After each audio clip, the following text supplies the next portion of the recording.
from kellyelena.com, and if you are watching this video right now, chances are you're enrolled in my free course, Get It Done in Less Time with More Grace. And if that's the case, I am so honored to have you here with me right now. If you have found this video by some other means, you can definitely hop over to my website and sign up. So this video is all about creating your ideal week. It is actually a supplemental resource for lesson number 3 inside the course, which is all about mapping out your week the way you would love for it to pan out in reality. Now, let's define ideal for a second before we move any further.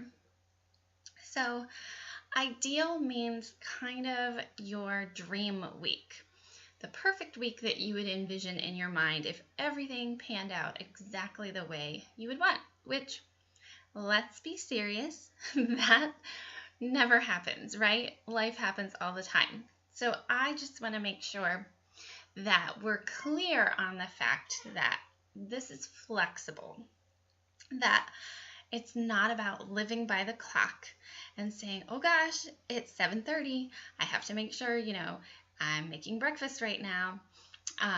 Oh no, it's 7:35. I'm late.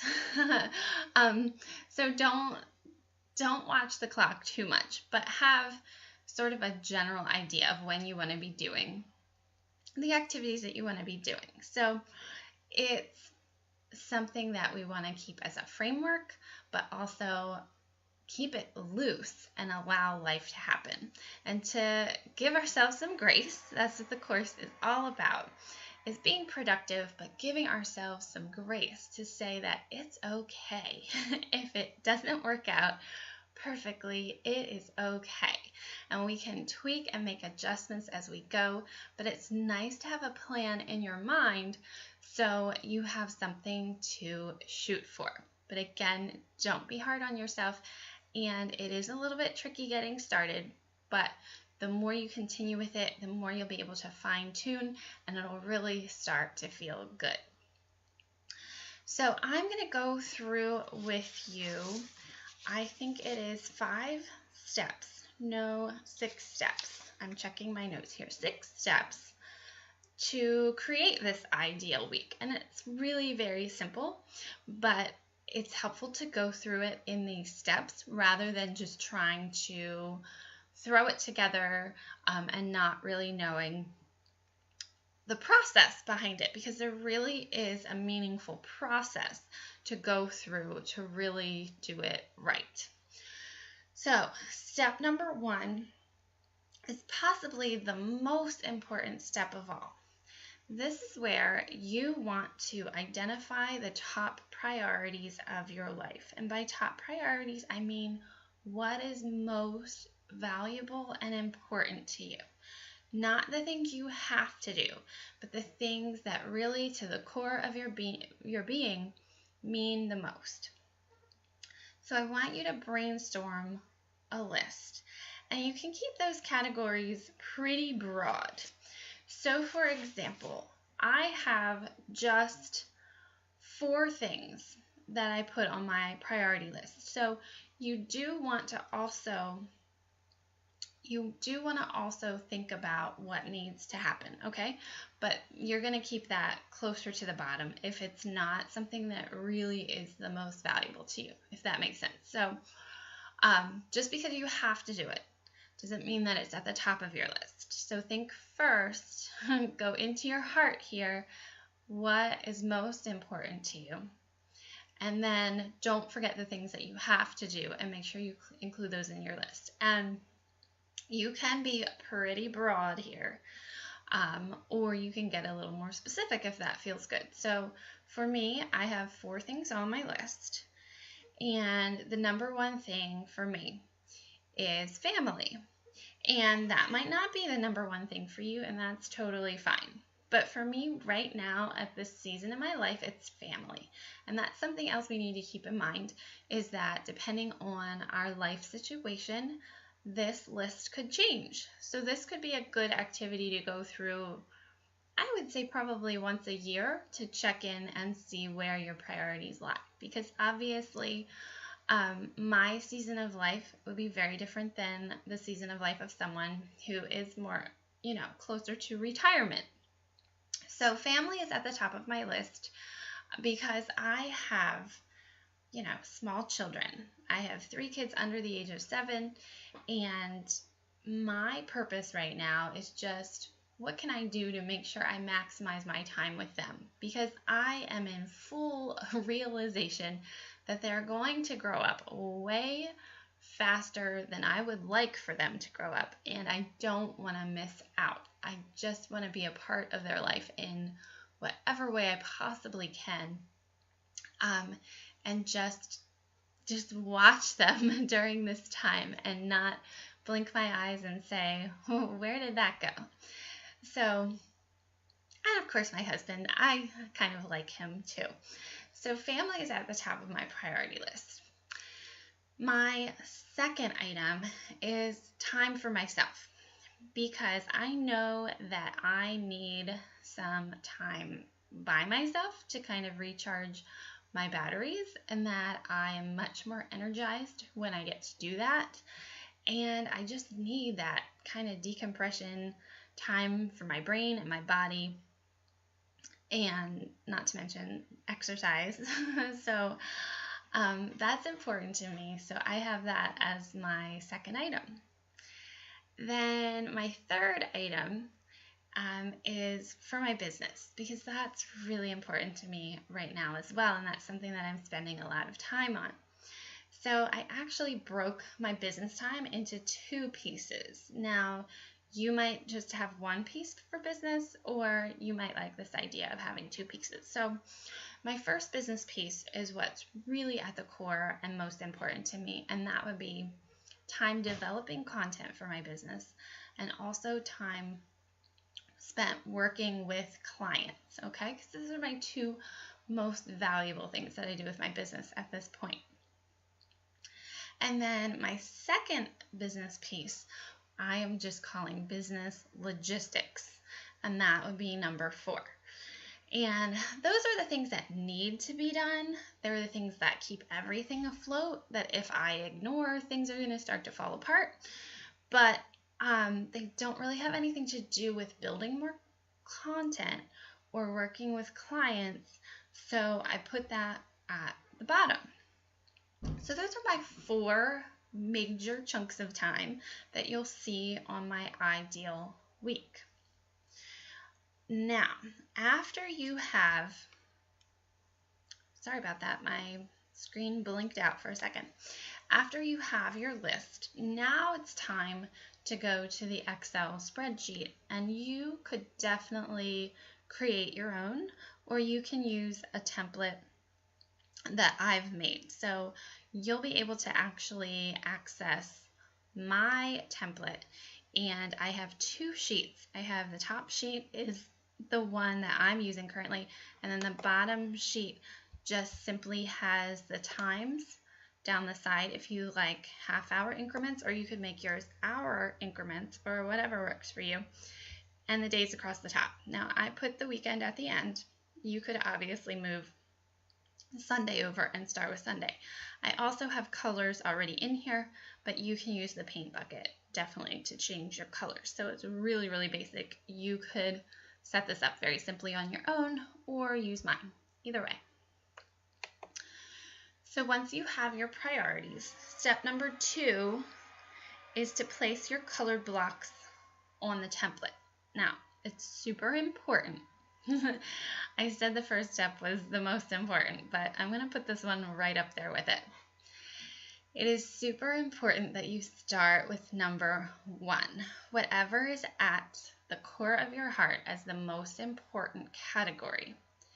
This tends to be the thing that we squeeze out and we shave off, and then that's when we start feeling a lot of stress and discontent with how things are going in our life, because we tend to shave off the things that actually matter the most. And we end up doing the things that keep us busy, but don't keep us feeling fulfilled. So, number one, put that block or those blocks of time into your template first. And really go with what feels good to you, what you would really like to see happening. Not, well, I'll just make it this much. When in reality, you know that you would rather have this much, if that makes sense. Okay, so really, this is your dream week. So really put in the amount of time you would like to have. Then move down to the second priority and do the same thing. And then to the third, and then to the fourth. So you'll want to pick your colors, whatever colors you like, again, from that paint bucket up here at the top. You can make it however pretty or whatever you want to. And then you are ready to start labeling. Okay, so really take some time on step number 2 to really get those chunks of time in there in a way that feels good. Now, what you may find happening is that when you give the time you would really like to have for number 1 and number 2, then you see your time really dwindling for the things that you have to do. And that's where you're going to start feeling the battle. And by the battle, I mean you're going to say, but I have to do this or that. And so I better go back to category number 1 and trim that down. Or I better go to category number 2 and trim that down. I am really, really, really going to caution you against that, because once you start trimming down those top priorities again, you're back to square one and nothing is changing, okay? If you really want lasting change, if you really want things to be different, then you have to make some tough decisions. So think about those things that you do have to do, and how can you trim those down? What changes can you make with those things that you have to do that aren't as high on the priority list? To still get things done, but to kind of think outside the box about how you could do them differently, how you can maximize your time to get more done in a smaller chunk of time. Okay, so I'm not sure what those might be for you, but I do encourage you to spend some time thinking outside the box. And you might have to pause from this activity, grab another notebook, and start brainstorming ideas. What could I do differently so I don't have to spend so much time on these things? Does it mean hiring help? Maybe it does. Does it mean not doing certain things that you have been doing? Maybe it does. So this is really a time when you have to get honest with yourself and what really matters most. Get creative. Sometimes you have to make sacrifices, and you're going to have to do things differently. Okay? So now, when you have that all figured out, and that might not be a quick process, that really might be like, let me sit down and reconfigure what I'm doing to make this work kind of thing. When you do feel good about the blocks of time that you have, then you're ready to move on to step 3. Now, in step 2, what I mean by the blocks of time, it's going to look more like this sheet over here for step number 2. Okay, so you don't see broken down, for example, the light pink areas that I have. When you look over here, you see that I have sectioned those off. So you're not going to have that yet in step number 2. In step number 2, you just have your large chunks of time. In step number 3, that's where you can start segmenting those bigger blocks of time into smaller chunks where you actually identify some more specific things. So now you're going to label your blocks. Okay, so formerly you didn't necessarily have labels on them. You might just, for some guidance, just to throw in those broad categories. but then your labels may change when you get over here to getting more specific about what does that time for myself look like, or what does that business content and working with clients, what does that look like? So I'm just going to walk you through mine. Again, yours will be different because we have different lives and different businesses, etc., etc. So at this point, I didn't really need to get very specific as far as family time for the weekend. I just wanted the priority of having that be my main focus. Now, does that mean that I don't do any, let's say, housework on the weekend? No. Does that mean that there's not any ounce of business work on the weekend? No. There are other things that sneak in there, but I have family as my largest, most prominent block because that's what I want to have as my focus. So then this peach block over here is also family. So anything in peach is family. So that's the first thing that I put into my template. And then there's also a big peach block down here. So at this point, I got a little more specific about what does that look like, especially during the week, because I have 2 school-age children. So during the week, I know that from 7:30 till 9 o'clock, I am fully with them, getting ready for school. So that includes breakfast and cleanup and off to school. And it might seem crazy that that takes an hour and a half, but I have to be realistic. It really does. And I don't want to rush through it. I want to see them and talk to them at breakfast and, have that be a peaceful off to school kind of event and not a stressful, let's do this as quick as we can and rush. So I've just sort of identified what are the main things that happen there. And then at the bottom, there's also another big block. 4 o'clock is when the kids are home from school. We're making dinner, we're cleaning up, we're doing some fun things, and we're doing bedtime. So I'm trying not to allow my work time to creep into that block of time. Okay, so I am getting a message that my battery is about to die, so I'm plugging in. There we go. Okay, so that's how I chunked off my first block of time. Then my second was time for myself. And so in my first chunk of the day, I wake up early before everyone else so that I can just have some time to myself. So that's for exercise, devotions, and shower. And these things don't necessarily happen every day of the week, Monday through Friday, but they are there so that, I'm hoping to exercise, maybe 3 times out of those 5 days. And some days I have more business work to do. So this pink could actually bump up a little bit into that time. But I kind of go on a week-to-week, day-to-day sort of process to decide how that time's going to be spent. I actually didn't want to get super specific about I'm going to exercise Monday, Wednesday, Friday, or Monday, Tuesday, Wednesday, or things like that.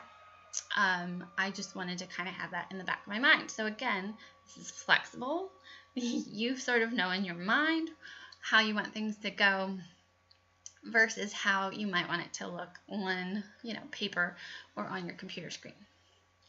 And so then I also have in purple, and it's kind of hard to see the difference between the pink and the purple, but I have lunchtime. Now that also is very different depending on the day because I'm at home with my 11-month-old son right now, and he sort of dictates lunchtime. Sometimes he'll eat earlier, sometimes it's later. So even though this looks beautiful, as though we always eat from 11 to 11:30 every day, it's just not true. So I have in my mind that every day it's going to be for about half an hour, and it could be a little earlier, a little bit later. So being flexible is the key. The third block is the one that has the most differentiation going on, and that is the pink, and that is business content and working with clients. So this is where I have broken it down to show what are the main things that I'm working on. So I like to try to start my week with what's called a CEO date, and then also end my week with what's called a CEO date.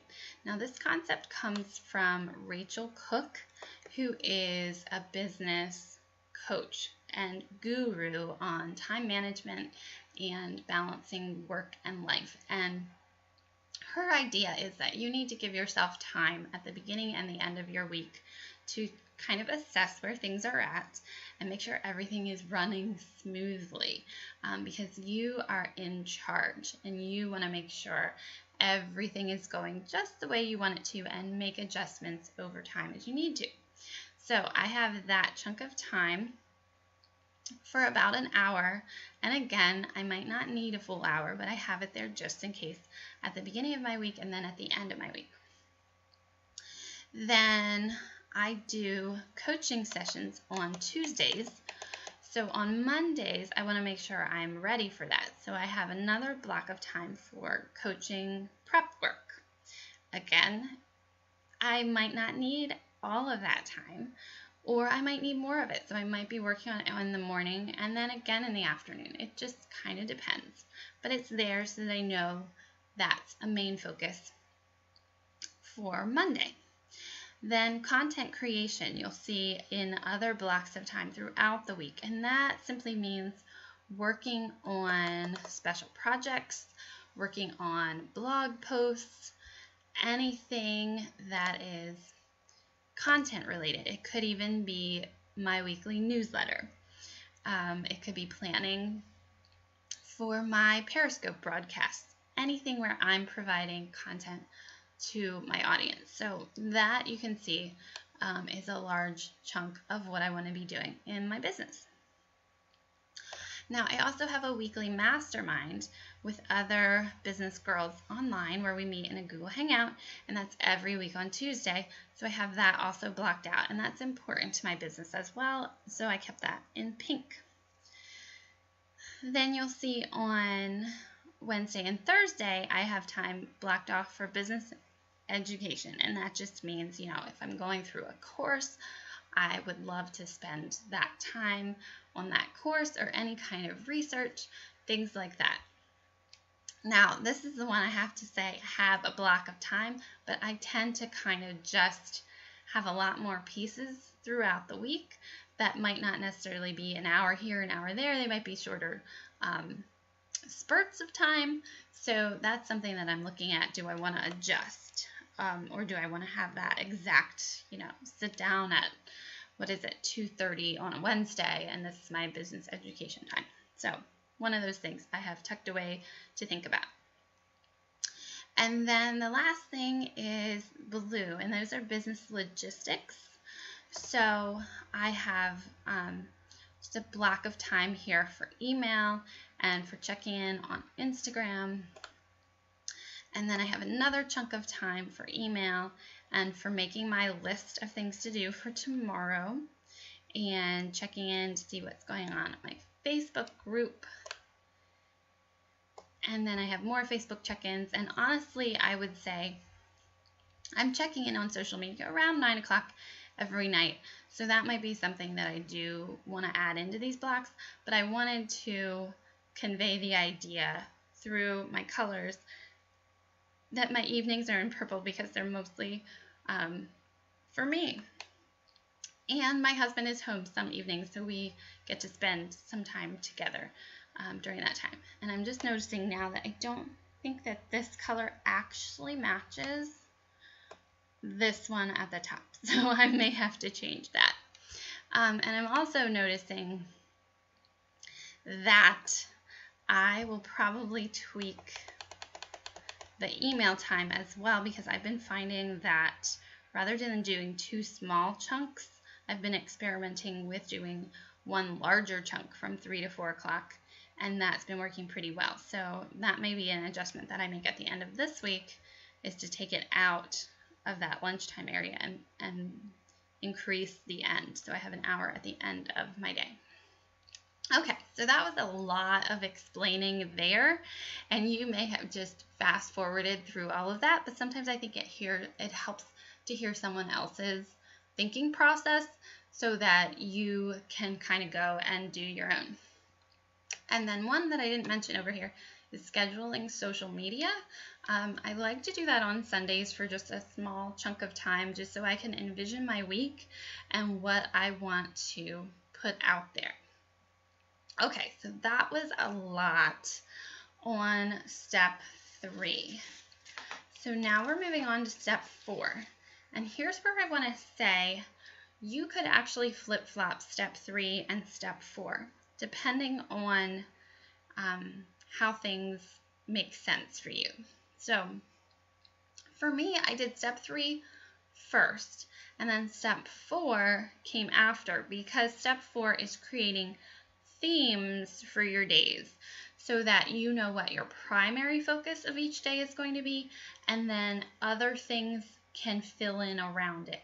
And by themes, I also want to make clear that these themes go with your business. So you don't have to make themes for any other category unless you really want to, but thinking about what are the major things you want to work on for your business, and to make sure that you don't drop any balls, how are you going to separate them out throughout the week? And maybe you're someone who is doing your business very, very part-time, and let's say you only work on your business twice a week.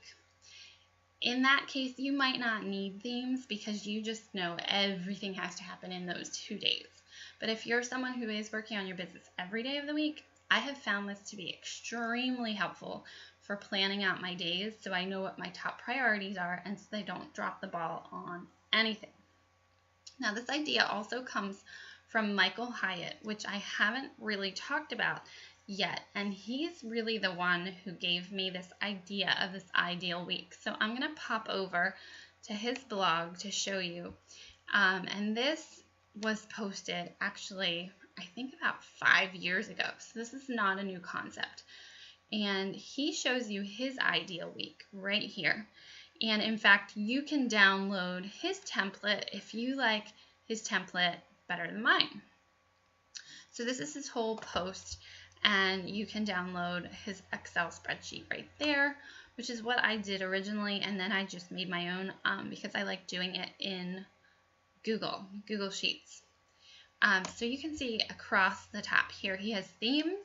So on Monday, his big theme is his team, and he does a lot of meetings, then travel and extended meetings, his ad hoc, planning, personal, and church. So he actually does use themes for other pieces of his life. I found myself for it to be mostly about business here. Okay, well then I do have family and house projects and fun for the weekend. Okay, so erase what I said earlier. I did kind of follow his lead on that and just make general themes for each day. Okay? So on Monday, my main focus is coaching prep. That is at the top of my list. I want to make sure I'm totally prepared on Monday because on Tuesday is when I do my coaching. On Tuesdays, my main focus is my blog and my Periscope prep. Now, again, you might have extra time left for more things. You just want to make sure that your most important things are happening.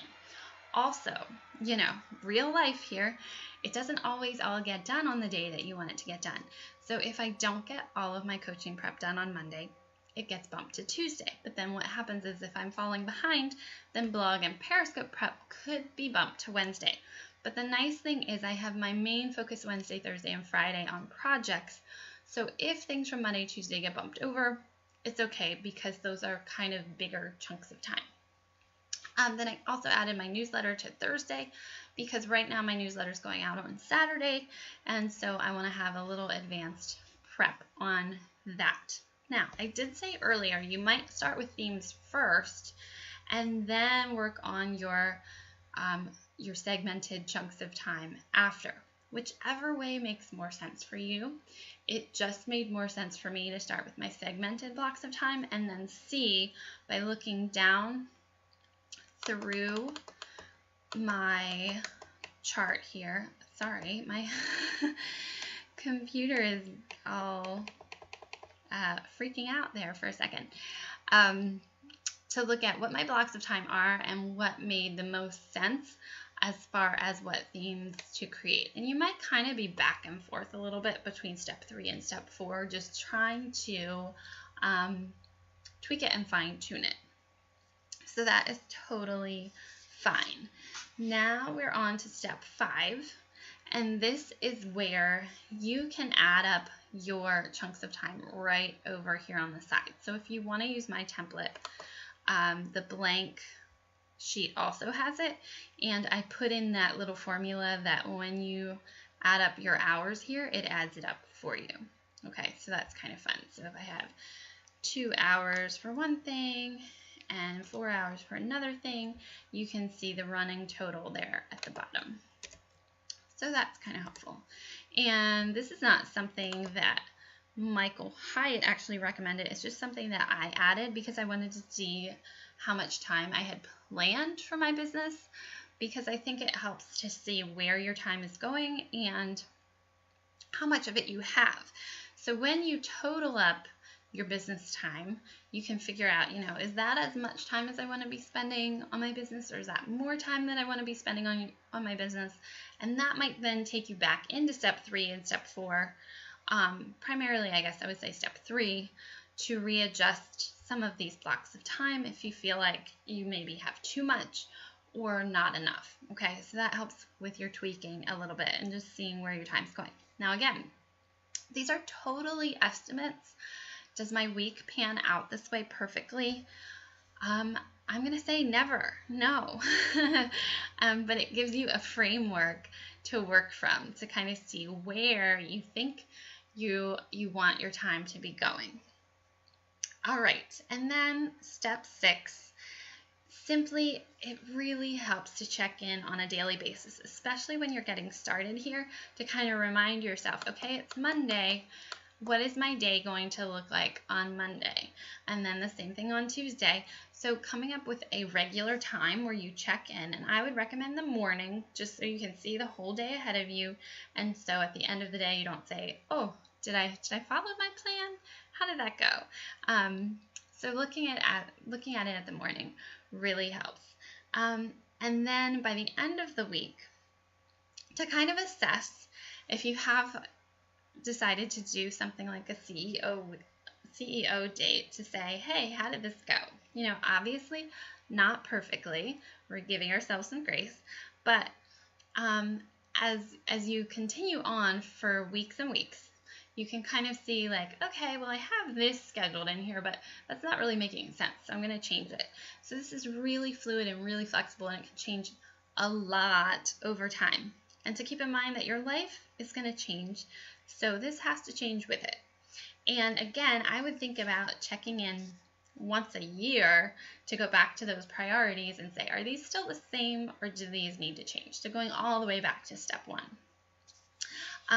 But that daily check-in and that weekly sort of assessment about how things are going, that's going to help you kind of fine-tune as you go. Okay, guys, so this was a lot of information, but I thought it would really help to kind of talk you through it. I know it wasn't the most visually exciting video because we pretty much just stayed on these 2 sheets, but I thought that the audio kind of walkthrough, the thinking process behind how to do it would be helpful, so I hope that it was. And before I wrap up, I just realized there was one thing that I didn't show you, and that was Rachel Cook's page over here. So I did talk about Rachel Cook as the one with the idea about the CEO date, and she has a video here about work-life balance, and she uses the same kind of template as Michael Hyatt. So I'm thinking she probably got the idea from Michael Hyatt, or maybe there was someone even before Michael Hyatt who came up with this, I didn't really dig that deep. But she has this fun video challenge that you can get through email, and she has a lot of other great tips that I have definitely found useful. So this was day 5 of her challenge, and she kind of walks you through what her weekly template looks like, and she calls it her model calendar. So I wanted to definitely give you that resource as well. So I certainly hope that you found this helpful in some way. I would love to hear what you thought. You can definitely leave a comment on YouTube if you'd like, or you can reply to me by email and let me know if this is helpful, or if you have any suggestions for ways that I could even improve this to help others in the future, because I'm definitely all about making things the best quality that I can for you. You can also feel free to invite friends into the course so you have some extra accountability if you think this would be helpful for someone else that you know. I would definitely appreciate that. Now, above everything, I want to thank you so very much for spending your time with me, because time is one of your most very, very precious gifts. And for you to spend it here says a lot. It says that you really care about how you're spending your time, and you want to spend it wisely, and you want to spend it carefully, and you want to spend it on the things that matter most. So for you to give me your time right now just means so much, because I know that you don't have as much of it as you would like if you're anything like me. So I wish you all the best with this. If you need any help, please let me know, and have a fantastic day. I will see you soon.